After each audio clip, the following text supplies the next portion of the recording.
política, né? Tudo, eu acho que tudo é política. A arte também acaba sendo política, né? Não existe a arte pela arte. A arte tem que ser engajada, né? Tem que ser engajada na política, porque não se faz uma boa arte sem uma liberdade política. E aí é o que é o foco do nosso encontro aqui, né? O engajamento político. Exatamente. E a arte e a cultura também, né? Como um todo, no engajamento da política em Franca, enfim, né? Se o senhor puder falar, senhor Valdemar, senhor Vanderlei, um pouco, viu, senhor Vanderlei? Se o senhor puder falar um pouco sobre como que era a história do senhor em Franca na sua infância, na sua juventude, a relação do seu pai com a ferrovia, né? Do pai com... Do seu pai com os ferroviários aqui em Franca, né? O senhor morou ali, o senhor me falou, o senhor morou na estação, morou enfim, né? Viveu um momento em que a ferrovia era importante em Franca, né? Se o senhor puder falar um pouco disso pra gente, dessa experiência que o senhor teve. Na realidade, assim, o meu pai, ele herdou do pai dele também, né? O pai dele era português. E veio para o Brasil, foi trabalhar na Companhia Mogiana. Então, ele aposentou na companhia. E orientou os filhos, né? Os filhos tinham essa visão mais política da vida, né?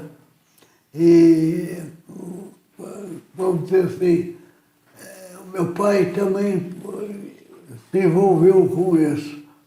Desde criança, né? Vendo ali a Companhia Mogiana, às vezes a falta de justiça que tinha na companhia, ele pegava o trabalhador e encaminhava o trabalhador para reivindicar os direitos dele. Né? Então, isso aí foi a origem de tudo, né? Ele, da Companhia Mogiana, ele começou muito cedo. E ele era, vamos dizer assim, foguista daquela máquina a vapor ainda, né? E ele começou ali a carreira dele. Teve períodos que ele pegou assim, já em 64, ele esteve preso, mas por pouco tempo.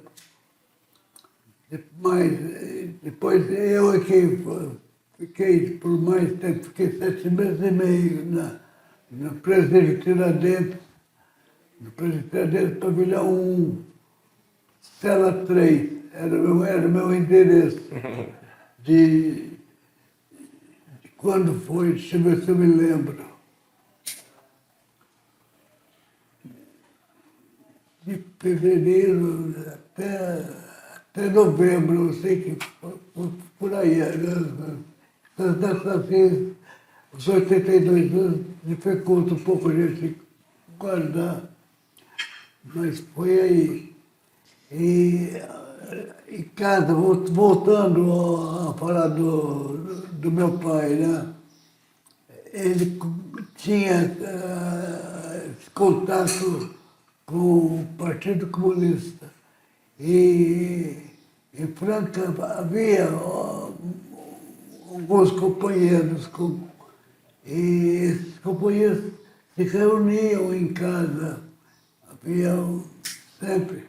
E vinha também, além dos companheiros daqui de Franca mesmo, vinha companheiros de fora do partido, para formar o partido aqui. Então eu conheci alguns companheiros, entre eles alguns que tinham ido visitar a União Soviética, a ex-União Soviética, né? Eles viviam aqui, conversavam, reuniam, mas de concreto assim, que eu saiba, não surgiu nada assim, a não ser reuniões e aquele interesse em ampliar o número de quadros dentro do partido aqui em Franca. Foi bom nesse período. Havia períodos assim, de maior pressão, que surgiam greves, né? E nessa greve aí, o partido atuava muito frequente. O partido atuou muito presente ali nas greves. E por causa dessas greves, houve afastamento. A Companhia Mogiana afastou alguns ferroviários envolvidos na questão política da greve, né? E meu pai não foi afastado, não, mas teve companheiros daqui de Franca que ficaram afastados. E depois de algum tempo, retornaram para a companhia, né? Uhum. Era bem dentro do espírito nacional, né? Assim, quando a política nacional aqui estava mais liberal, havia mais liberdade, né? E quando a coisa fechava, já não tinha clima para isso. Aí, E o senhor lembra-se nesse período? O senhor lembra nesse período alguma grande greve que aconteceu nos ferroviários? desculpa, Nesse período, o senhor se lembra de alguma grande greve que aconteceu ou alguma manifestação que o senhor chamou a atenção do senhor, que o senhor percebeu a organização? Como que era? eu não me lembro das datas, assim, não posso precisar, não é? Mas eles ficaram afastados por algum tempo, cerca de, não sei se chegou a um ano, mas por algum tempo ficaram afastados. Eu conhecia os companheiros, né? Acho que já faleceram. Atílio de Russi,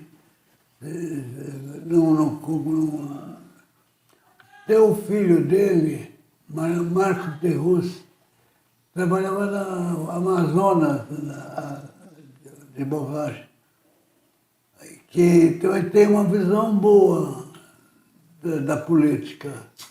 Não sei se vocês contrataram ele. Não. É filho do Atílio de Russo. O pai dele era o Ivan Vieira. Foi inclusive professor aqui na faculdade. É filho do Zé Vieira, que ele era ativo. E facilitava, porque ele tinha daqueles Ford 29, então ele transportava as pessoas quando tinha reunião, quando era preciso. Ele era bastante prestativo nesse sentido. E como que era Franca nesse período? Os bairros, os lugares que o senhor frequentava, como que era Franca nesse período da ferrovia? Ai, meu Deus do céu. Você poderia repetir essa pergunta? Como era Franca desse período? Era uma cidade mais conservadora? Era uma cidade mais liberal? Tinha uma cultura do ponto de vista... Franca não diferenciava muito do panorama nacional, não. Era mais ou menos como as outras cidades, não tinham os prefeitos. Eu me lembro que a gente conseguiu eleger uns 2 ou 3 prefeitos aqui, que atuaram aqui em Franca. Mas não, nada assim de muito envolvimento. Eles, particularmente, tinham uma visão boa, mas não, a cidade não tinha. Uma cidade conservadora, vamos dizer o seguinte. Como a maioria das cidades do Brasil, é uma cidade conservadora. Mas assim, apesar de ser uma cidade conservadora, era uma cidade onde tinha pessoas engajadas, como o senhor mesmo colocou, né? Era uma cidade que, apesar de conservadora, tinha muita gente engajada. Por exemplo, a família do senhor também, que era bastante engajado, né? Pelo tamanho da cidade, até que não eram muitos, né? Porque a cidade já era bastante grande. E por isso que o partido enviava alguns companheiros para ver se ampliava um pouco a formação de quadros, né? Células, né? Como se dizia, células. Acho que vocês já ouviram essa expressão, né? Sim. E era assim, o trabalho do partido era trabalho de formiguinha, eu acho. Franca é de uma cidade, como a maioria da cidade, era um pouco conservadora, né? Sim. E como que eram as condições de trabalho na ferrovia? Assim, que o senhor se lembra, como que eram as condições de trabalho na ferrovia? Desculpa. O senhor se lembra de como eram as condições de trabalho na ferrovia? Ah, não lembro. Não tenho lembrança, assim, pessoalmente não. Mas assim, do pai do senhor, mas do pai do senhor falar, né? O senhor se lembra como que... O meu pai era ferroviário, então ele ficava muito preso assim, aos fatos da ferrovia, né? Uhum. O que eu achava interessante nele é que ele abraçava as causas dos ferroviários que às vezes eram prejudicados na carreira. E aí ele orientava para que esses ferroviários recebessem o que era justo, né? Isso ele fazia sempre, de orientar o companheiro ferroviário para reivindicar o seu direito. Ele era mais preso à questão do reivindicar o direito. Sim. E como que era o nome do pai do senhor? Oi? Qual que era o nome do pai do senhor? Luiz Ferreira Fontela. Sim. Eu lembro que uma conversa prévia que nós fizemos, o senhor falou que parece que ou o seu pai ou o seu avô ajudou a fundar um bairro aqui em Franca. Enfim, ajudou a fazer esse serviço de terraplanagem. O senhor se recorda desse... Não entendi bem a sua pergunta. Numa conversa prévia, aqui antes que nós tivemos, o senhor disse que ou o avô do senhor ou o pai do senhor trabalhou para alguém para poder terraplanar um bairro aqui em Franca. Não. Não? Ah, tá. Outra coisa importante, né? Os movimentos na época do senhor aqui na cidade, né? Além dos ferroviários, a gente já tinha uma indústria nascente também, que era a indústria do calçado, né? A indústria do calçado, Isso. E aí é o seguinte, havia alguma ligação entre o sindicato dos ferroviários, os sindicatos sapateiros, eles fizeram manifestações juntas na época? Não havia. O sindicato dos sapateiros ficou muito tempo na mão de um... Não sei se ele era pelego ou qualquer coisa assim, mas ficou na mão de uma pessoa muito... Esqueci o nome dele. Não, mas ele Por muito tempo ele ficou como presidente do sindicato do sapateiro. E eu não me lembro de contato do sindicato sapateiro com os ferroviários. Sim. E assim, o pai do senhor tinha... Qual que era a função, a relação do pai do senhor com o sindicato dos ferroviários? Ou o seu pai atuava independentemente? Não tinha, com a luta sindical e sindicato, eu não me lembro de muito envolvimento dele. Não me lembro. E o senhor considerava o sindicato dos ferroviários aqui em Franca mais progressista ou mais conservador? Porque, pelo que eu entendi, o pai do senhor tinha uma atuação mais independente do sindicato, né? Via o partido político, né? Ao invés de ter a atuação via sindical. O senhor considerava o sindicato mais progressista ou mais conservador? O sindicato Dos ferroviários. ferroviário, ele era um sindicato assim, que ele é mais prestativo, então atendia os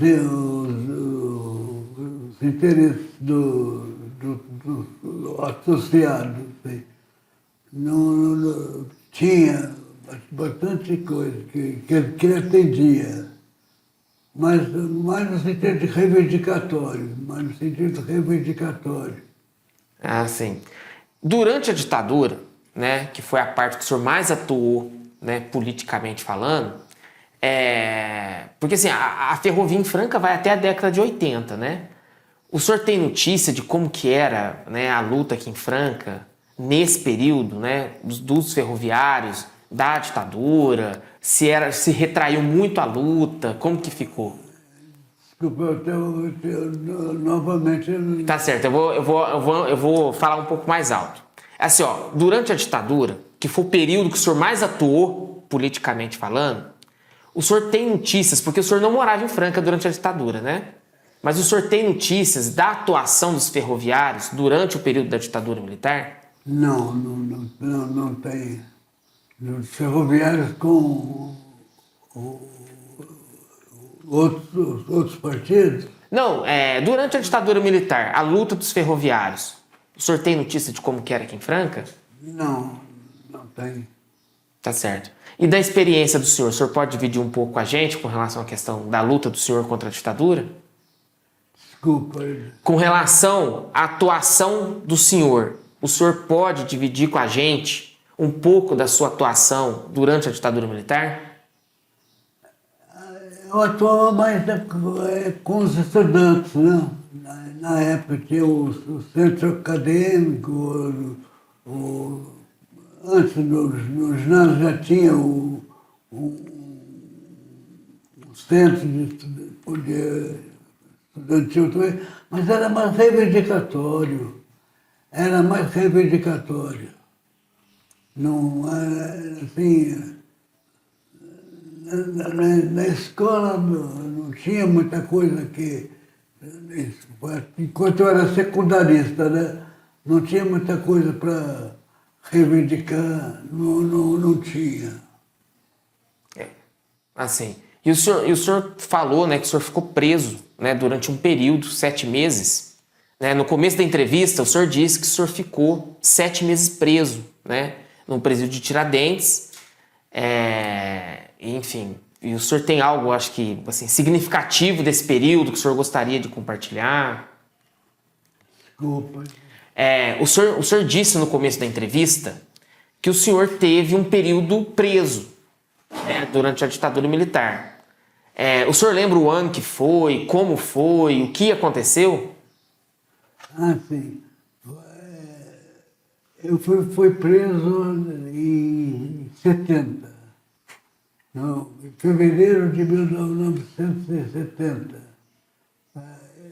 Eu tinha me formado em 69.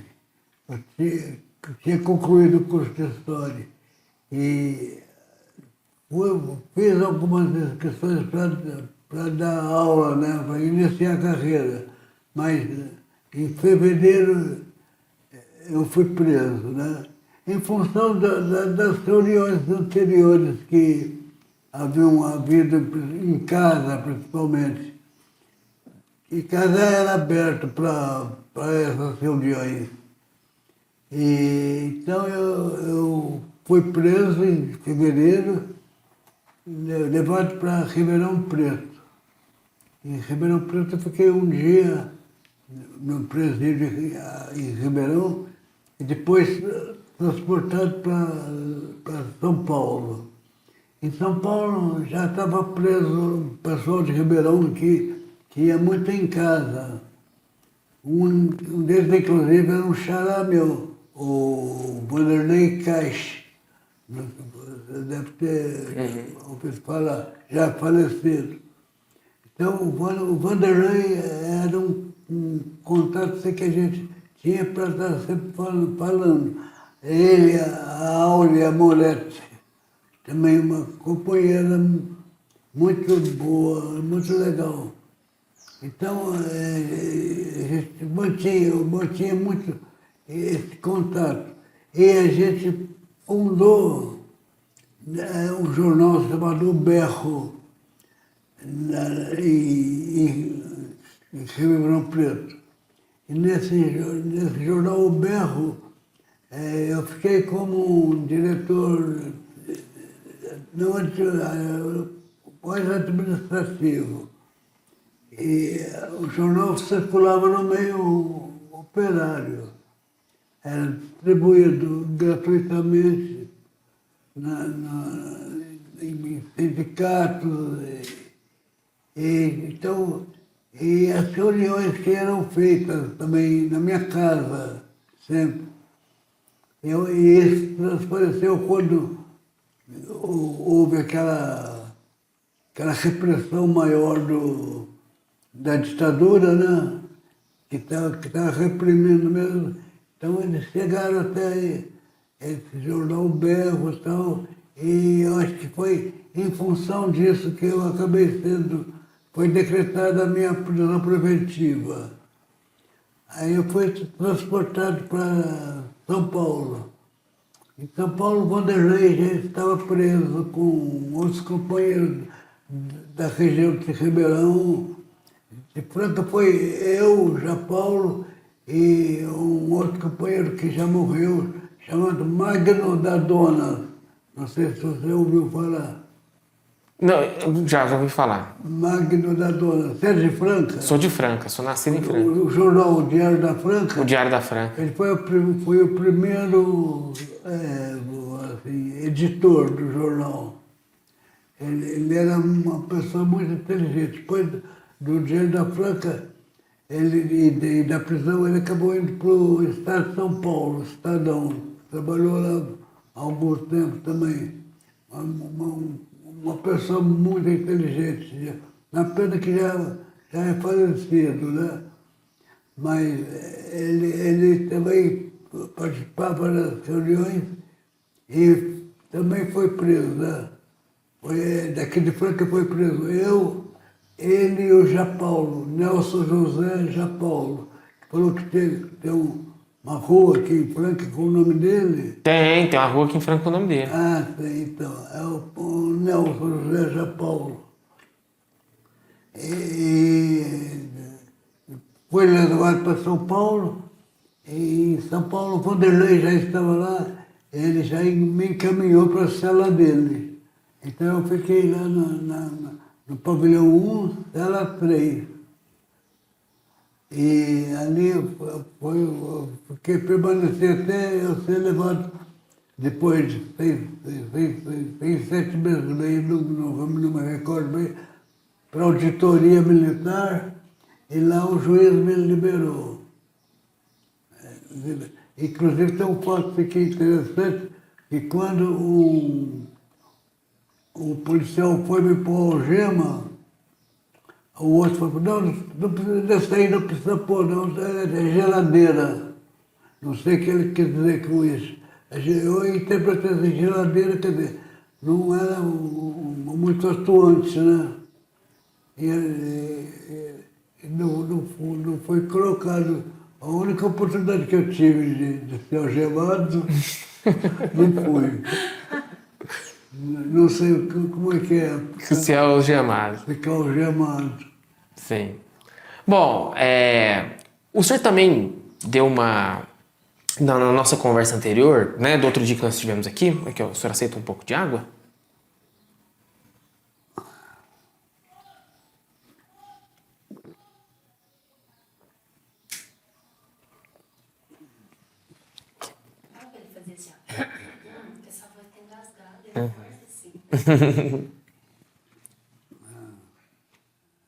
Tá? É, bom. Garganta, né? Agora mesmo eu tomo um pouco mais. Agora mesmo eu tomo um pouco mais. Depois de ter tomado uma água. E o senhor também falou um pouco, né? Outro dia que eu estive aqui para conversar com o senhor falou um pouco sobre a experiência que o senhor teve quando o senhor esteve preso. Meu ouvido, Da outra vez que nós estivemos aqui, o senhor falou um pouco da experiência que foi o senhor estar preso, né? O tempo que o senhor passou lá, né? Aí o senhor contou algumas histórias. Tem alguma história que o senhor queria dividir com a gente? o que eu passei lá no... Isso. Não só na cela. O que aconteceu em volta? O que o senhor lembra? Bom, na cela tinha vários companheiros, assim, tinha padres, os dominicanos, Frei Beto, né, que é o sendo mais conhecido, tinha 6 padres dominicanos. Os dominicanos eram muito atuantes, né, no período da ditadura. Eu não sei hoje como que estão os dominicanos na igreja. Vocês têm Ainda tem alguma atuação. Mas é menor. Ainda tem, mas tem. Naquela época tinha bastante. Então, eu conheci esses padres dominicanos, muito bons, aliás. E o que mais? Fugiu a pergunta. É que eu perguntei como que foi a experiência do senhor lá. As coisas que o senhor viu que aconteceu. É isso que a gente gostaria que o senhor dividisse. No período preso... Isso, no período preso. No período preso, a cela era interessante o que eles faziam para investir o tempo assim, de uma forma mais útil. Era bem organizada, ela ficava, vamos dizer, responsabilidade da cela. Cada dia eram 2 companheiros que ficavam assim, responsáveis pela cela. Desde da manhã, do café da manhã até quando a gente se recolhia. E era organizado no sentido de haver um horário de silêncio, enfim, o tom de voz, tal. Era uma coisa bem organizada nesse sentido, para não ficar coisa assim meio anárquico, né? E cada dia um companheiro, nós tinha presos de várias áreas. Tinha professores, né? O professor de física, tinha o irmão do Paulo José, aquele ator que não sei se está vivo ainda. O irmão dele também estava preso. O marido de uma cantora também, que o Isaías Almada chama. Ele também estava preso. Então, cada dia, um fazia uma exposição da experiência dele profissional para a gente. Era interessante isso, porque a gente ficou conhecendo. Tinha ele era até baiano, mas muito, muito inteligente, Jacó Gorender. Ele teve uma certa projeção até nacional, não sei se vocês ouviram falar nele. Jacob Gorenner, não conheço. Jacob Gorenner, assim, só para contextualizar o pessoal, ele ajudou a fundar o PSDB. Ele era intelectual junto com o Fernando Henrique Cardoso. O Jacob Gorenner é famoso. Mas você Conheço o Jacob Gorenner. Inclusive, já li o Jacob Gorenner algumas vezes. conheceu o pessoal? Não o conheci pessoalmente. Mas eu conheço ele. Muito inteligente. Ele tinha ido à União Soviética, na época, na União Soviética, né? Uhum. E ele era muito inteligente. Ele passava muita informação sobre o período do anarquismo, de tudo, aquela relação do anarquismo com o Partido Comunista, né? Então, tinha o Jacob Gorenner e vários outros companheiros ali que faziam palestras assim, vamos dizer assim, que sem grande envolvimento, sem de falar assim, era livre, né? As palestras. E a gente ficou tendo contato com muita coisa. Foi muito bom esse período lá, assim, das palestras. Que eu me lembro na cela, mas é isso. Agora tinha aquela parte lúdica também, né? A gente corrompia os carcereiros para entrar livro, veja bem. Para entrar livros que a gente queria, a gente corrompia os carcereiros e entravam livros. E eu me lembro de um dia que a repressão, ela organizou uma limpeza na cela, né? Então, houve uma limpeza. Mas as pessoas que iam para recolher os livros não tinham nenhuma informação. Então a gente achava engraçado, eles pegavam, por exemplo, assim, a Primeira Guerra Mundial, não pode, e deixavam o incêndio do Reichstag, né, que houve na Alemanha, aí podia ficar. Então, livros que eram realmente comprometedores ficaram na cela. E livros que totalmente livres, eles levavam. Era a revista que eles faziam. Eu assisti umas 2, 3 revistas. Eles não tinham. Eles não precisavam chegar. Não tinha nenhuma formação. Eles iam assim, adeus às armas do. Como é que ele chama? Como é que ele chama o autor do Adeus às Armas? Agora eu não vou me recordar. Um americano, muito conhecido. Então, deu um livro totalmente insuspeito. Teve que tirar Adeus às armas, olha que armas, não pode ficar. Era um livro de romance e... Não tinha critério. Hemingway. Ernest Hemingway. Exatamente.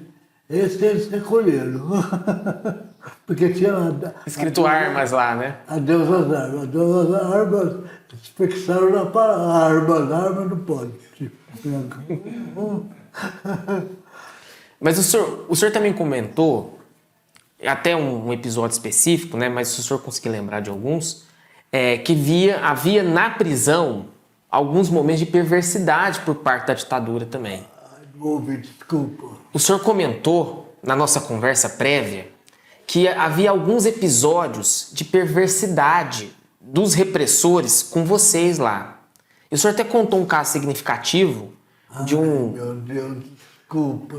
Ó, o senhor comentou com a gente Sei. que havia alguns episódios de perversidade por parte dos repressores com vocês lá na prisão.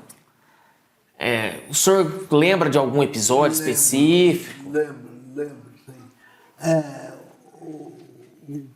Dois companheiros presos, que estavam presos comigo, um deles assistiu à morte do companheiro porque eles estavam sendo torturados próximos um do outro, né?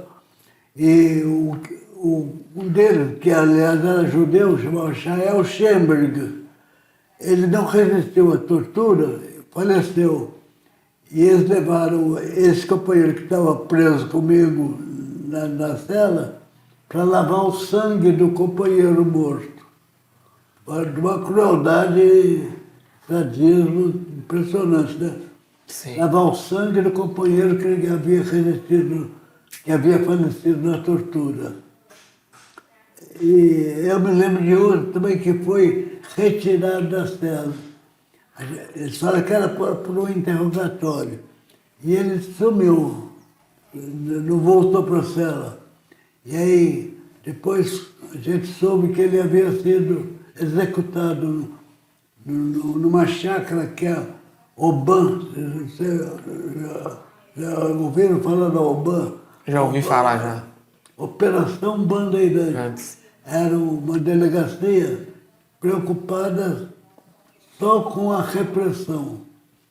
Ela cuidava só da repressão. Operação Bandeirante Oban.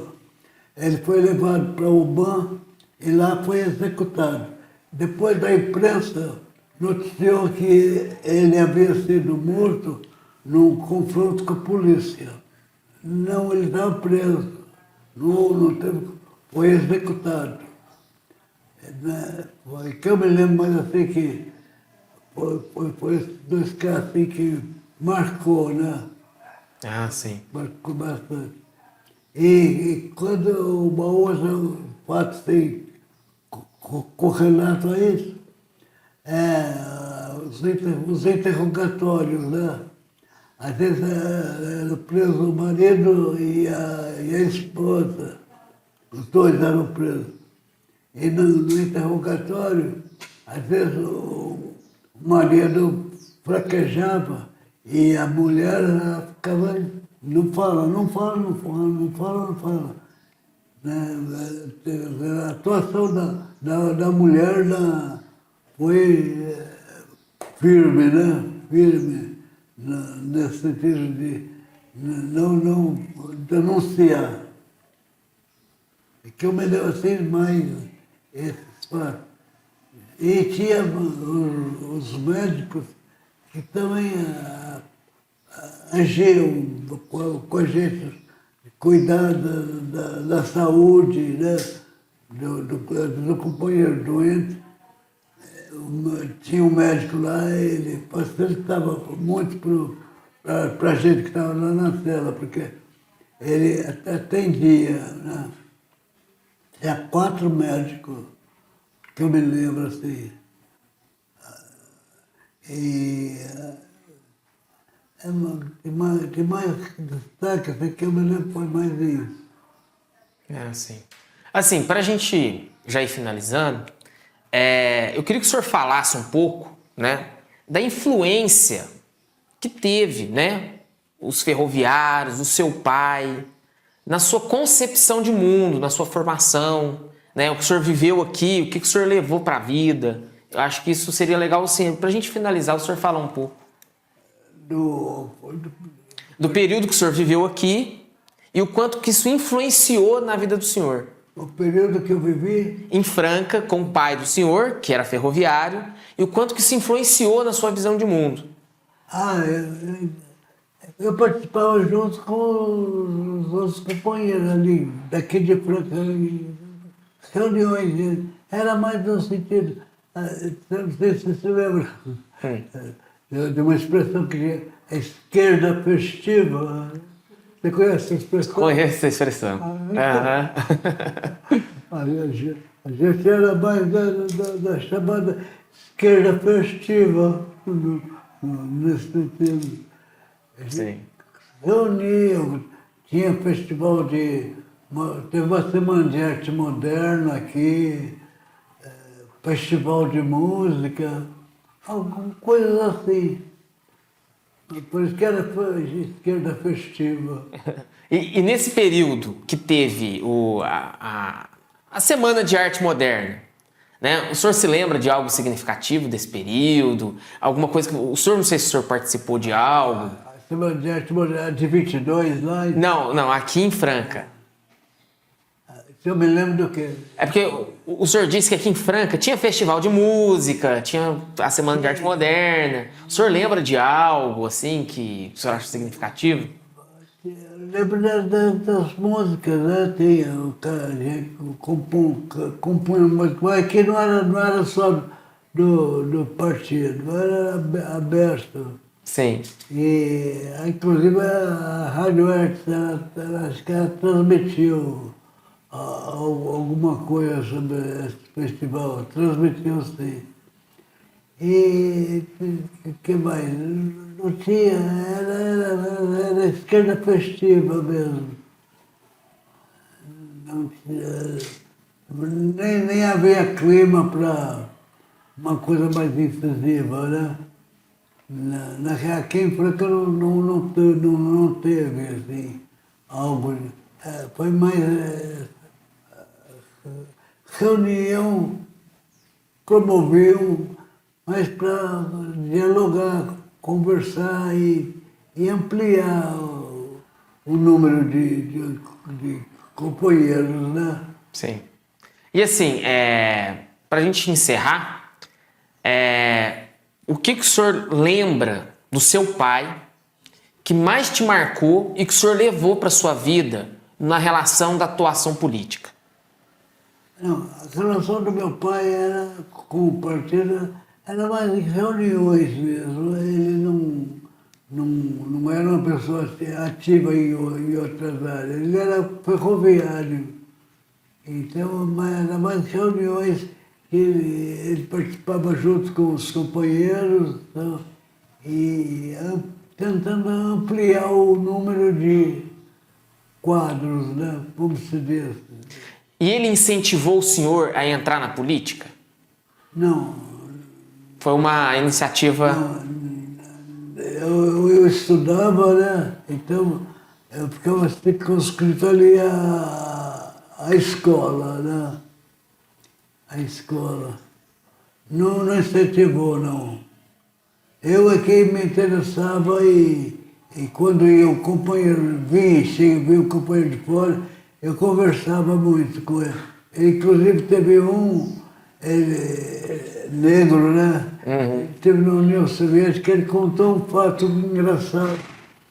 Enquanto ele esteve lá, assim, uma menina, uma russa pequena, viu ele assim, passou o dedo na língua e esfregou no braço dele. Achou que a cor era tinta, né? Ele achou engraçado isso. Entendeu? Entendi. Não, sim, sem dúvida. Senhor Vanderlei, muito obrigado pelo papo. O papo foi muito bom, muito enriquecedor, né? O documentário, assim que sair, a gente vai combinar para vir transmiti-lo aqui, né, para o senhor e para as pessoas que moram aqui, né? Assim, foi muito bacana. A gente gostou muito da conversa, foi muito enriquecedor. E muito obrigado mesmo.